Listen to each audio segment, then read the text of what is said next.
the air squat, one of the most standard movements in fitness that everybody should master.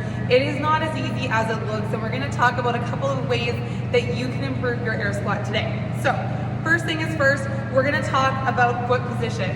So if we have bubble gum on our shoes, which is what I want you to pretend, we're going to try to scrape that bubble gum off. So 1, 2, 3, 4.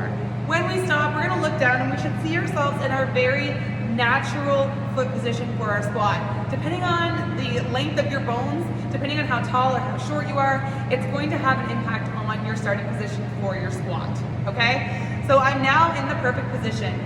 We've talked about this if you've watched some of my videos before, midline stability and activating of the midline, so we're going to pull the rib cage down towards the hip bone. We're going to start the movement by leading with our hips. So we have 3 positions to our squat. Position number 1, we're going to send the hips back towards the wall. Position number 2, we're going to start traveling down and we're going to start bringing our knees out. So position 1, position 2, knees are coming out. Shoulders are away from the ear. My chest is up. I want to be able to see that logo on your t-shirt. Position number 3, I'm squatting below parallel. My knees continue to travel outwards. Back to position 1 and then back to position 2. Again. Position 1, hips go to the back of the room. Position 2, my knees start traveling out.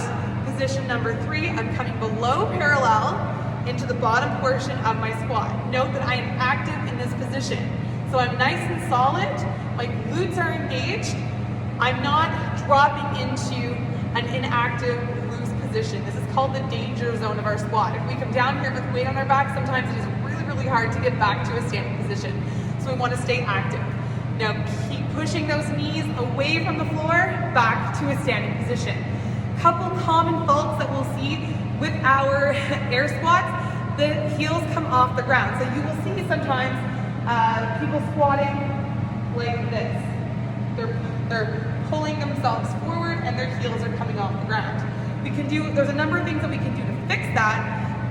Sometimes it's as simple as widening the stance, cueing them to point their toes out a little bit. Sometimes it is fixing the depth of their squat. Oftentimes if we have limited mobility, it's really challenging to come down into that full squat position. An easy thing that you can do, put some penny weights underneath that member's or that individual's heels. It'll help get them in the proper position. Also having hands over your head and cueing to keep those shoulders up so that you can see the logo on the shirt will allow the chest to stay up and won't allow them to cave. Also remember to cue the individual to push back with their hips. The movement starts with the hips.